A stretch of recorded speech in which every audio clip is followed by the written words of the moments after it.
Olá, boa noite. O Notícia entrevista hoje o economista Luiz Carlos Mendonça de Barros. Graduado em Engenharia de Produção pela USP e doutor em Economia pela Unicamp, Mendonça de Barros ocupou alguns dos principais cargos públicos do país. Foi ministro das Comunicações e presidente do BNDES no governo Fernando Henrique Cardoso, além de diretor do Banco Central no governo Sarney. Liderou boa parte do processo de privatizações na década de 90. Hoje é presidente do Conselho da Foton Brasil, que produz e comercializa caminhões. Muito obrigada por essa entrevista, Luiz Carlos. É um prazer recebê-lo aqui no É Notícia. Prazer é meu. A gente chegou a essa conclusão que é melhor chamá-lo de Luiz Carlos, porque o senhor disse que ministro, na atual conjuntura, não pega muito bem. Não é recomendável. Não é recomendável. Então tá bom, então vamos ficar no Luiz Carlos. Por falar em governo na atual conjuntura, exatamente hoje, a gente está gravando essa entrevista na sexta-feira, dia 12 de maio, o governo Temer completa um ano e o presidente fez um balanço, citando avanços principalmente na área econômica. Eu gostaria de saber do seu balanço, da sua análise desse um ano de governo Temer. Olha, eu aprendi com o presidente Fernando Henrique Cardoso que a avaliação de um governo, de um presidente da República, precisa ser feito sempre em relação ao mandato que o presidente tem naquele momento. Certo? Eu acho isso uma boa medida para não se misturar, né, na avaliação sucessos ou fracassos de decisões ou de projetos que não faziam parte do mandato. Então, e o presidente Temer já tem uma dificuldade de entender o mandato dele, né? Porque muitos dizem, não, ele foi eleito na chapa da ex-presidente Dilma. Eu não tenho essa posição. Para mim, o Temer foi eleito novamente no contexto do impeachment, certo? A Constituição estabelecia que no impeachment substituiria a presidente e o vice, certo? Isso foi seguido, mas nas condições políticas da época e nas condições de opinião pública que estavam por trás do processo de impeachment, era um outro presidente que estava sendo eleito. Não dava para ele assumir e dizer, eu tenho compromisso com o mandato da presidente Dilma. Com tudo que foi defendido em 2014, 2016 já era um outro momento político e econômico do país, ele teve um novo mandato. Então é importante entender, e como esse mandato, ele não fez campanha para dizer, olha, eu estou isso, ele recebeu aquilo meio uma batata quente, você precisa fazer uma certa decodificação de qual seria o mandato do presidente Temer. Felizmente, o estágio da economia, à época, era de tal descalabro que fica claro que o primeiro item importante do mandato do Temer era arrumar a economia. Certo? A economia estava desarrumada, caindo no vácuo, né, provocado pela ruptura de uma bolha de consumo criado pela expansão de crédito no governo Lula e nos dois mandatos da Dilma. Isso é importante a gente entender, criou um metabolismo muito próprio da crise econômica que nós estamos vivendo. Quer dizer, você, se for num livro de economia, vai lá olhar que quando há uma bolha de consumo como nós tivemos, segue-se uma crise econômica com essas características. Quer dizer, cai tudo no vácuo, é como se tivesse mergulhado num precipício. Então, pior ainda, porque a gente seguiu exatamente o que a literatura econômica recomenda que não se faça. Isso é coisa. Agora, dada esta leitura, também está na literatura econômica o que se tem que fazer. O remédio. O remédio. E o remédio é duro, né? Você tem que deixar que essa bolha se esvazie, certo? Para normalizar a questão de oferta e demanda de bens e serviços, né? Só que, ao fazer isso, você provoca desemprego, você provoca queda de renda, você provoca quebradeira nas empresas mais alavancadas, certo? Então, quando o Temer assume e escolhe a sua equipe econômica, esse desenho do primeiro ano estava estabelecido, né? Por quê? Porque era o que tinha que se fazer. evidente que, passado um ano, você pode olhar o mandato do presidente Temer em dois lados.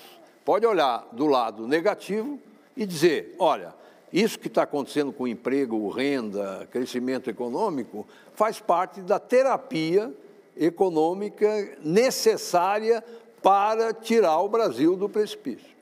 E aí você pode dizer o seguinte, olha, aliás, tem um jornal hoje, que não me lembro qual, que fez o outro lado da avaliação.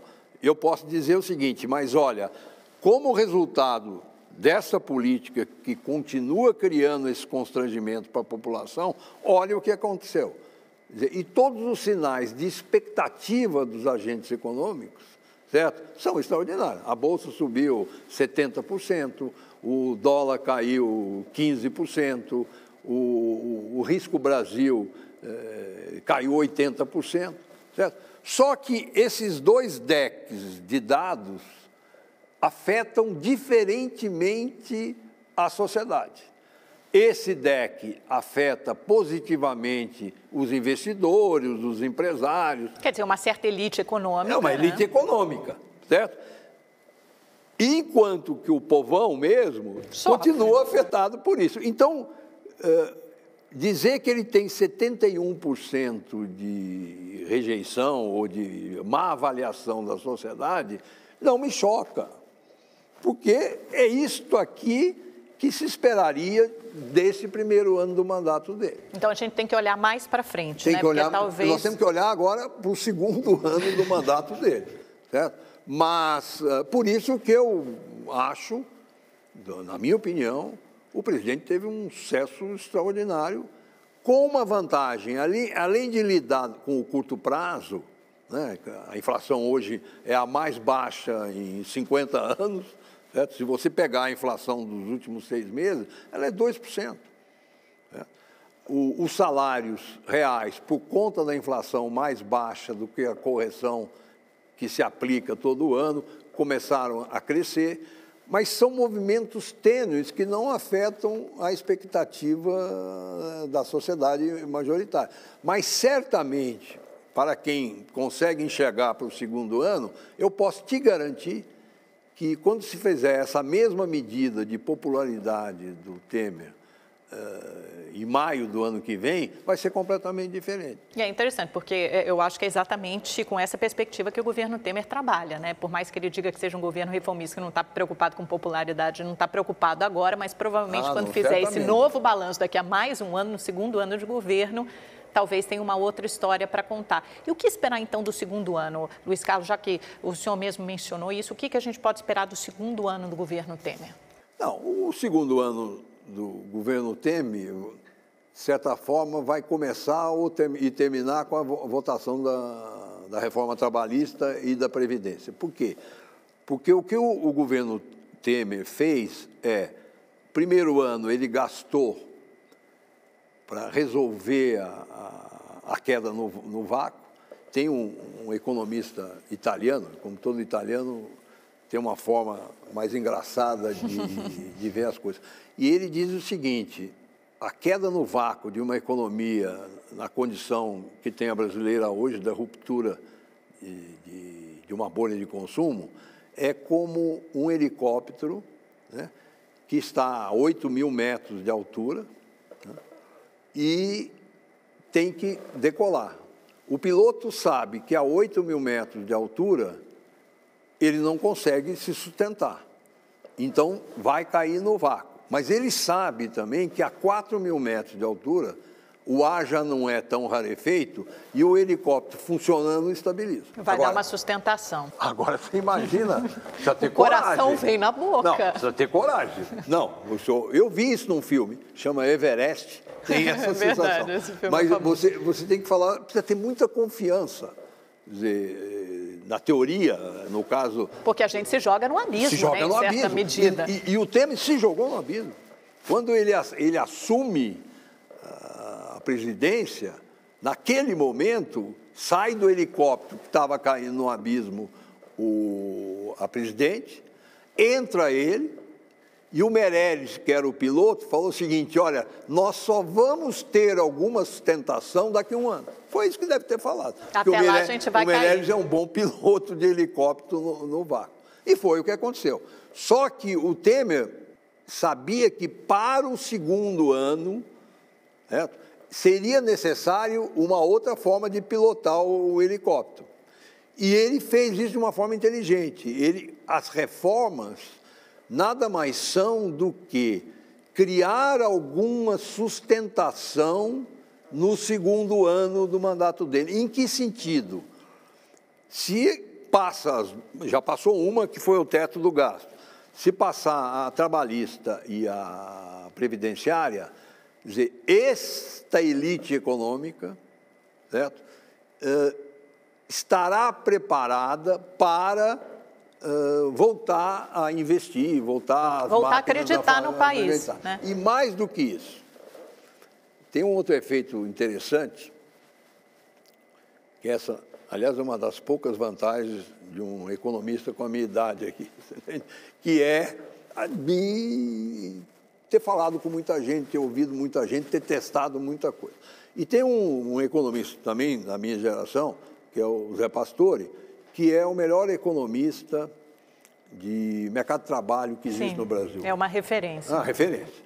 E o Zé Pastore tem um estudo que diz o seguinte, que avalia o comportamento do consumidor numa situação de crise como nós estamos vivendo, em que há, num primeiro momento, um aumento do desemprego, certo?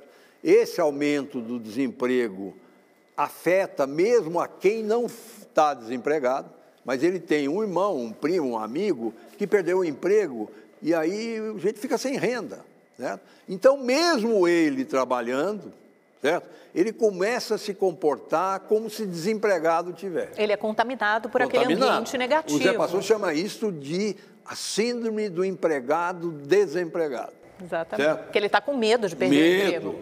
Isso que eu quero dizer. Se com essas reformas e com a mudança de comportamento das empresas, dos investidores e a estabilização da economia, o que vai acontecer é que a taxa de desemprego não vai diminuir no primeiro momento, mas ela vai se estabilizar. Uhum. E isso terá um efeito sobre essa turma que não chegou a perder o emprego. De repente o cara fala, opa, eu acho que estabilizou o mercado de trabalho. Aí volta a consumir. Aí volta a consumir. Certo? E você veja, no Brasil, você tem 14... O Brasil hoje é meio copo cheio, meio copo vazio. Né? Chega um pessimista aqui vai te dizer, Amanda, o Brasil tem 14 milhões de desempregados. Eu, como não estou nesse grupo, vou chegar para você aqui e vou te contar a história da síndrome do empregado-desempregado e vou dizer o seguinte, olha, hoje tem 95 milhões de brasileiros desempregados. Se esses 95 milhões que estão empregados, recebendo salário, mudarem de comportamento em relação ao consumo, o efeito positivo deste grupo sobre a economia vai ser muito maior do que esse aqui. Uhum. Então, eu acho que o segundo ano do presidente Temer é fundamental que haja as reformas para que você estabilize as expectativas, que já estão bem mais otimistas com esses ganhos pontuais que nós falamos, certo? Isso vai mudar o comportamento dos bancos, mudar o comportamento das empresas e, num segundo momento, um pouquinho mais à frente, vai mudar o comportamento do consumidor. Do trabalhador. Mas o que o senhor está dizendo, então, que essa retomada da atividade econômica, ela necessariamente vai se dar pelo consumo de novo ou não? Pode se dar pelo investimento ou por alguma outra variável? É consumo. Amanda, o PIB brasileiro, 70% é consumo. Então, enquanto o consumo não se mexer, certo? Ninguém vai investir. Não, o crescimento não vem. Tá?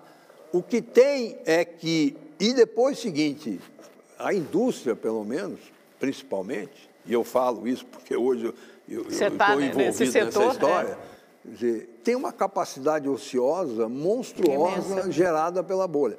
Então, ninguém investe quando você tem capacidade ociosa. Por exemplo, no setor de caminhões, que eu conheço bem, quer dizer, hoje, as empresas estão usando 30% da capacidade de produção que elas têm. Então, enquanto não se ocupar um bom pedaço e se abrir o futuro, ninguém investe.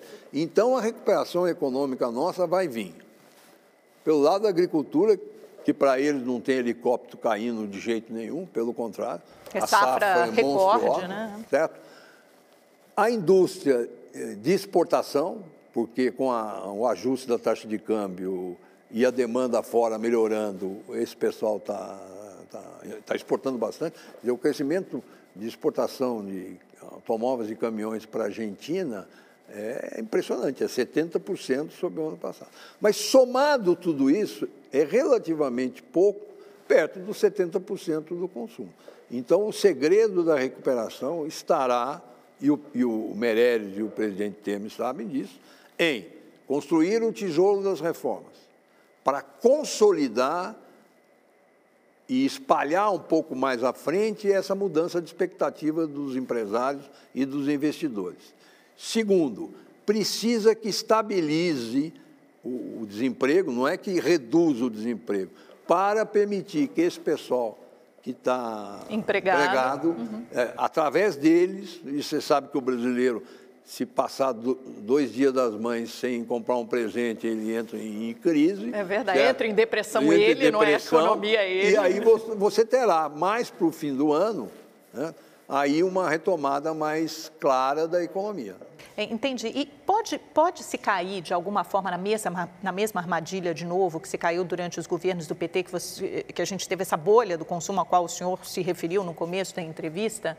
Quer dizer, será um crescimento mais sustentado dessa vez? A gente tem alguma chance, alguma oportunidade de ter um crescimento mais sustentado ou não? Ou serão taxas de crescimento baixas, medíocres, e o país está condenado a essa certa mediocridade do crescimento? Porque aí a gente tem problema de produtividade, né, de falta de investimento, aí tem uma série de outras questões. Aqui tem um outro assunto que eu, ao longo da minha vida, elaborei bem e posso trazer para você, telespectador, de uma maneira muito consciente. A economia de cada sociedade reflete o que é a sociedade, certo? Então, por exemplo, eu tenho colegas meus que citam a Finlândia como um exemplo de economia eficiente. Certamente nunca tiveram na Finlândia, né? Porque eu já tive várias vezes. Quer dizer, o brasileiro nunca viveria na Finlândia, porque é o país mais chato que existe no mundo, certo? E, por isso, tem uma sociedade, quer dizer, que poupa muito, que gasta pouco, que trabalha, não reclama, né? Não gosta de futebol. E tem outros casos. Os asiáticos, por exemplo, têm um padrão de comportamento, o japonês, em relação à economia, completamente diferente do brasileiro. O que mede, de uma maneira mais simples, essas diferenças é a taxa de poupança de cada sociedade, certo? Por quê? Porque a taxa de poupança reflete como é que o cidadão trata guardar para o futuro e se aproveitar do momento que está vivendo. O brasileiro não poupa, né? A gente sabe que a nossa taxa de poupança é historicamente baixa. Zero. Então, quer dizer o seguinte, um país que poupa pouco, certo? Cresce pouco, não tem mágica para isso, certo? A China poupa 40% da renda do chinês. No Brasil nós poupamos o quê? 3%, 4%, 5%. Certo? Um pouco da poupança privada que tem aqui vem das empresas, porque o brasileiro não poupa mesmo. Certo? E isso aí é característica nossa. Certo? Tanto que eu gosto, quando vou dar aula para um pessoal mais jovem, eu uso aquela imagem da cigarra e da formiga. Né?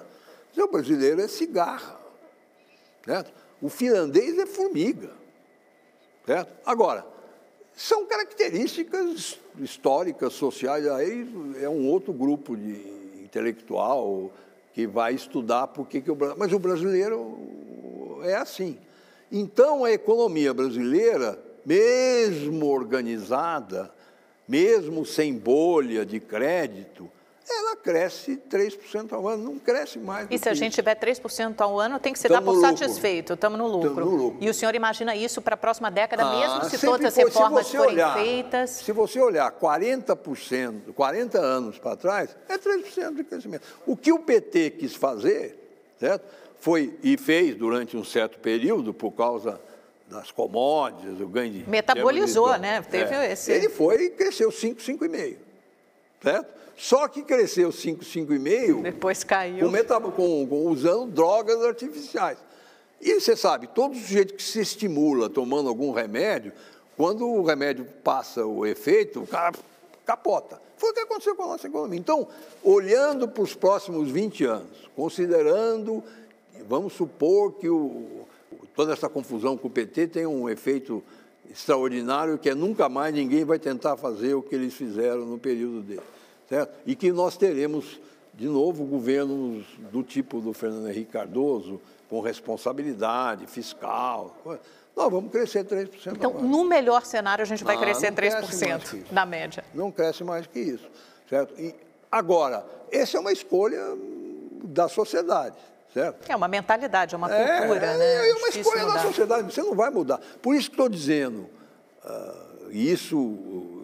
o governo do Fernando Henrique tinha muito esse debate, porque tinha dois grupos. O Fernando Henrique é muito esperto. Como ele não é economista, não entende, ele acha que entende, mas não entende nada de economia. Certo? Ele se cercou dos melhores. Ele é sábio, ele fez o seguinte, vou levar uma turma à direita e vou levar uma turma à esquerda. Deixa esse pessoal brigar entre eles.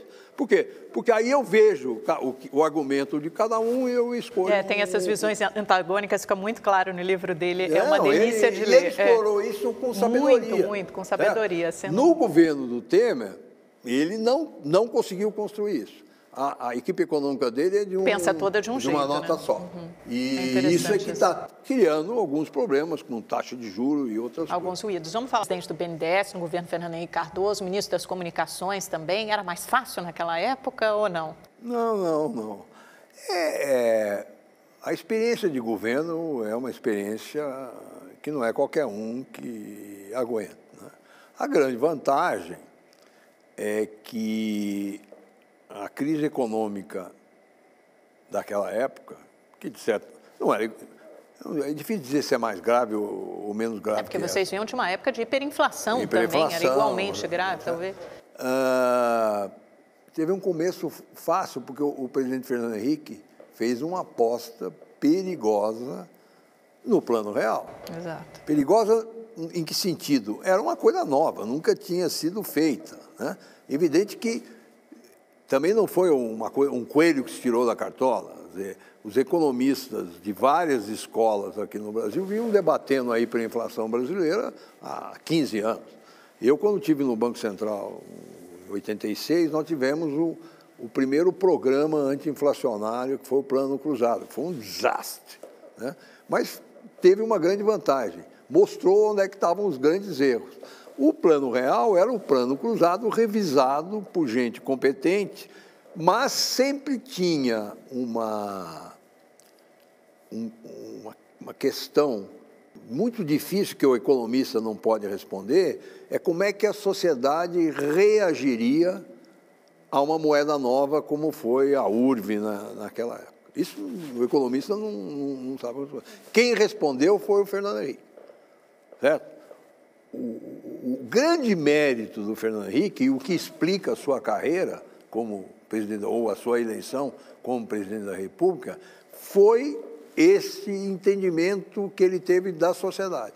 Então, o governo do Fernando Henrique, ele teve uma grande aposta no começo, que deu certo, e isso, então, permitiu que, pelo menos, o primeiro mandato dele fosse um mandato muito exitoso em termos da sociedade. Então, é interessante isso, deixa eu até fazer uma passagem no tempo, Luiz Carlos, para falar agora das reformas trabalhistas e da Previdência, que aparentemente não tem o sucesso, não tem o respaldo da sociedade, não tem um apoio social, pelo que a gente vê claramente na pesquisa da Datafolha, né, divulgada recentemente. A da Previdência, por exemplo, é rejeitada por 71% dos brasileiros. Mas o Temer acha que tem que fazer, confiou à sua equipe econômica esse objetivo, e é o que eles estão tentando fazer. Ele vai conseguir Quer dizer, mesmo sem ter esse respaldo da sociedade, não existe outro jeito.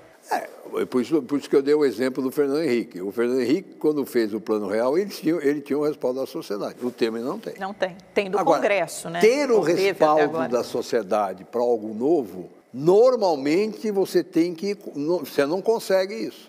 A sociedade reage depois do sucesso das medidas mais heróicas, vamos dizer assim. O governo, quando toma uma medida heróica, certo? Ele tem que tomar contra a sociedade, certo? Por quê? Porque a sociedade tem um tempo diferente de analisar a economia. E, olha, nesse momento, a sociedade está refletindo a situação corrente atual, da economia. Desemprego. Imagine se alguém desempregado ou ameaçado desempregado vai raciocinar, não, o presidente Temer está querendo resolver o problema do futuro. Então, o Temer tem que se descolar da opinião pública. Por que eu acho que ele vai ter sucesso?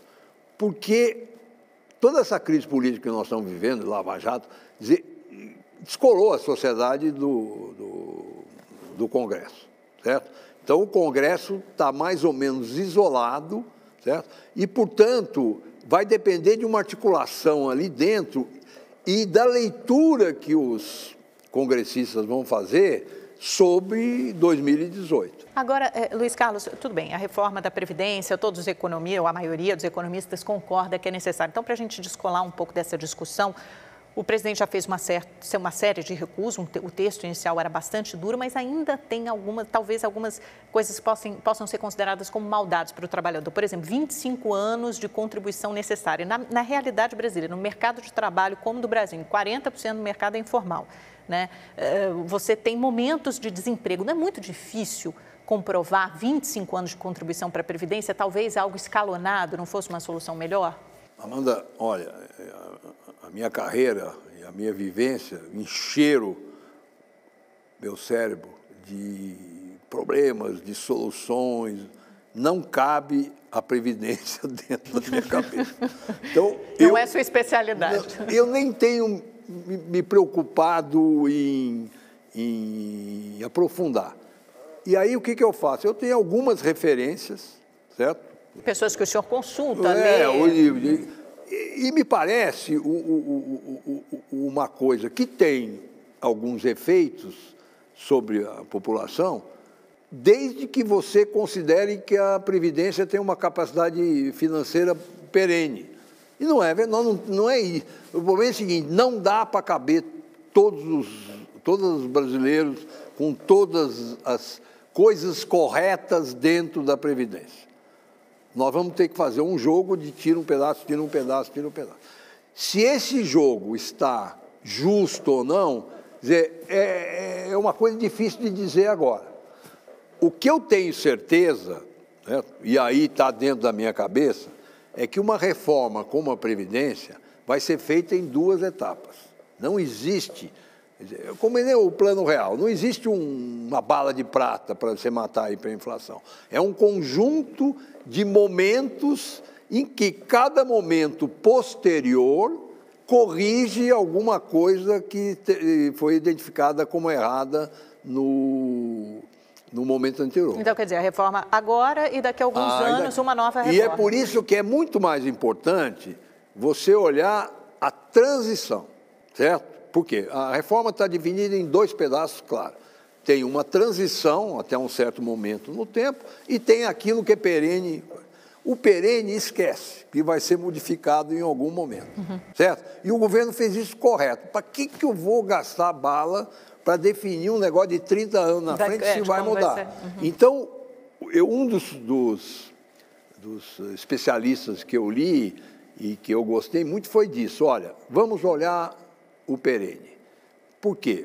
O perene, a regra de ajuste. Curto prazo, a regra de ajuste. Transição. Por quê? Primeiro, como é uma regra de ajuste, se tiver alguma coisa muito errada, você muda, certo? Como é uma regra de ajuste, você tem tempo para discutir um pouco mais à frente. Então, Eu sou entusiasmado com a reforma da Previdência, da forma como o governo acabou encaminhando. Quer dizer, não é o que o Meirelles e a turma à direita, né, queria, né? Porque esse pessoal, o povo para eles não conta, certo? O Fernando Henrique sempre, quando discutia alguma medida, ele perguntava, o Mendonça, eu e o Sérgio Mota éramos o povo, o teste do povo dele. E depois, quando o Sérgio Mota morreu, acabei ficando eu, mas não tinha o mesmo brilho do... E ele perguntava, Mendonça, essa medida é com o povo ou sem o povo? Interessante isso. E eu falava assim, essa do Malan é sem o povo. E se puser o povo? Aí a coisa fica muito complicada. Ele falou, então tira o povo, entendeu? Luiz Carlos, vamos falar um pouquinho rapidamente, eu quero tocar em 2 assuntos com você antes da gente ir para o nosso pinga-fogo, o tempo já está acabando. Primeiro, o Banco Central, o senhor tem feito muitas críticas ao ritmo que o senhor julga conservador de redução de juros, né? Nas últimas reuniões foi 1 ponto percentual, alguns economistas acreditam que esse ritmo pode acelerar agora para 1,25. Por que esse conservadorismo? Qual o mal que isso faz à economia? Primeiro, a minha crítica não é que é uma postura conservadora. A minha crítica é uma postura errada. Então é pior. Fora do contexto da economia que nós estamos vivendo, certo? Por quê? Porque ser conservador ou não ser conservador é uma outra história, certo? É um outro tipo de medida. Tem conservador tomando medida correta e tem conservador tomando medida errada. Tem mais... porra louca, que tomando medida certa, como medida não é essa a medida no parâmetro não é errada. Certo? O que eu acho é o seguinte, temos uma conjuntura econômica, né, clara, nós não estamos nem mais com problema de inflação baixa, nós estamos com um problema de deflação. Acabaram de sair essa semana o IGP-10, que é aquele índice da FGV que mede o atacado, e o atacado você mede os preços na saída da fábrica, certo? Quase 1% de deflação no mês passado, e se você pegar em 12 meses, a inflação está em 1,2%. Quer dizer que vários setores, eu estou dizendo o meu, o setor de caminhões hoje tem um aumento de preço muito abaixo do aumento de custo dele. Então, é uma situação de desinflação e, vamos dizer assim, deflação em alguns setores.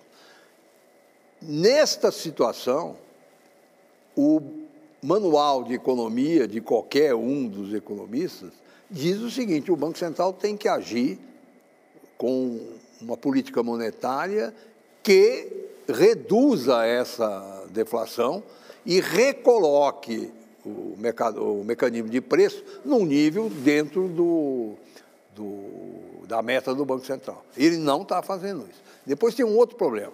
Como a inflação caiu muito mais rápido do que a redução conservadora dos juros, o que sobrou entre um e o outro, que é o juro real, ele aumentou. Então, a minha revolta, é quase revolta, é porque numa situação, né, de uma recessão profunda, de uma situação de preços crítica em certas áreas, certo? Você provocar, por conservadorismo ou não, um aumento do juro real é um erro. E nós temos recentemente, não é uma coisa que eu preciso ir em 1930... Em 2009, né? Exatamente. Que era o Henrique Meirelles, o presidente do Banco Central, também demorou para reduzir a taxa de juros quando a gente estava no meio daquela maior crise econômica mundial.